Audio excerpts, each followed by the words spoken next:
Non. Nous avons rencontré Catel Quilleverré au dernier festival Indépendance et Création de Auch, une jeune cinéaste avec un style, une force qui tient son propos et son sujet de bout en bout. Suzanne, c'est l'histoire d'une jeune femme élevée par son père avec sa sœur et qui fera ce que certains pourront juger impardonnable, elle abandonnera son enfant. Ce film questionne la thématique du manque d'affection, manque d'amour, manque de repères et peut-être le manque maternel. Sarah Forestier, Adèle Haenel et François Damiens jouent remarquablement une famille qui s'est disloquée avec le temps et qui peut-être reprendra vie. Un film d'une grande puissance narrative et émotionnelle, Catel Quilleveré marche sur les pas de Jacques Audiard. J'ai beaucoup discuté avec Suzanne et c'est elle qui a préféré que ce soit moi qui vous en parle. Votre fille est enceinte. Et pourquoi tu l'as gardée? Parce que j'en avais envie.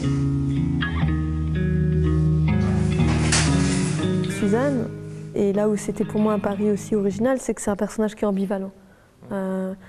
Pour qui on peut avoir de l'empathie et en même temps du rejet, de la crainte. Donc je trouve que c'est un vrai pari que d'amener les spectateurs à suivre une jeune femme qui est une féminité qui est pas lisse. Et ça, voilà, ça fait partie des paris. Et le pari, pour moi, en tant que réalisatrice, c'est de réussir justement à être au-delà du jugement pour chacun d'entre eux. Parce que le cinéma est pour moi un moyen d'humaniser des personnages qu'on pourrait justement juger assez vite dans la vie. C'est un film qui parle qui aborde la question de l'abandon d'enfants, qui est un vrai tabou. Une femme qui abandonne un enfant, c'est extrêmement violent, extrêmement mal jugé. Et je trouvais ça particulièrement important d'accompagner et d'aimer une femme qui à un moment peut se retrouver à faire ce... Enfin, c'est pas vraiment un choix, mais voilà, à en passer par l'un dans sa vie. Il a un père, cet enfant? Non.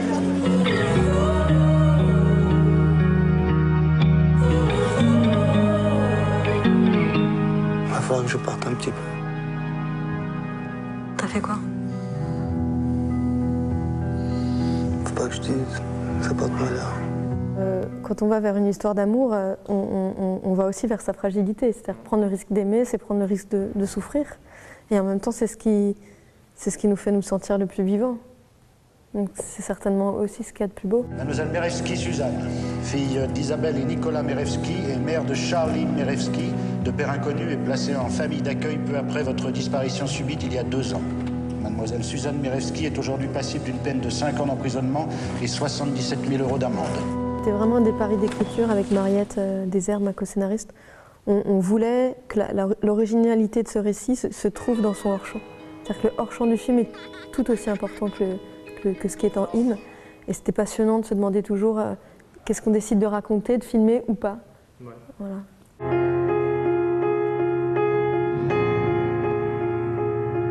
Mademoiselle Merevski, avez-vous quelque chose à ajouter?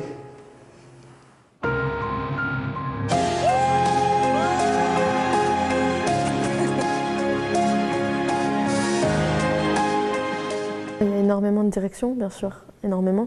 Ce qui ne m'empêche pas, à l'intérieur de cette direction, de leur offrir une liberté. Que ce soit dans les possibilités de jeu, d'interprétation des scènes, aussi dans les dialogues, il y a des choses qui viennent d'eux. C'est vraiment une relation, mais il y a un cadre qui est là, qui est très puissant et qui est celui de mon regard. Je vais rarement arrêter une scène en plein milieu, parce que je trouve ça violent pour le comédien qui est en jeu, à tous les sens du terme à ce moment-là.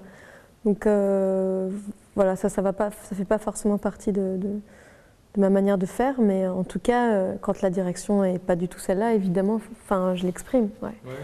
Aussi parce qu'au cinéma, on manque toujours de temps, donc on s'égare le moins possible, même si parfois en s'égarant, on trouve aussi, mais ouais. C'est évident que c'est un personnage qui, à la fin du film, a une forme d'apaisement. Il y a quelque chose qui progresse et qui s'ouvre en elle. Et c'est une jeune femme qui a besoin, de manière irrépressible, de vivre cette histoire d'amour qui va être chaotique, qui va la faire souffrir. Mais il y a une nécessité dans ce passage et elle a besoin de passer par là pour se trouver. Ouais. Et la fin, en effet, est plutôt ouverte. Ouais. Moi, j'ai commencé à faire des courts-métrages assez jeune. J'ai assez rapidement été dans le faire. Donc j'ai jamais eu vraiment à me confronter au fait d'avoir été très cinéphile, par exemple, pendant 15 ans, et puis de me retrouver à passer à l'acte et éventuellement à me sentir inhibée. Ma pratique, c'est en pratiquant que j'ai appris mon métier. Et je pense qu'un cinéaste, de toute façon, il est toujours dans la digestion de ce qu'il voit. Et c'est pas que du cinéma, ça peut être la peinture, la photo, toutes les œuvres et tous les arts sont des nourritures pour un réalisateur. Et évidemment que ce temps de digestion, il est très important. Et très souvent, le film d'un cinéaste raconte aussi les rencontres artistiques qu'il a pu faire dans les années qui précèdent et comment il les a digérées. Et mieux c'est digéré, souvent, meilleur est le film aussi. Parce que c'est pas un film qui est justement obstrué par des références. Mais oui, il faut tuer les pères à un moment pour faire ça, c'est sûr.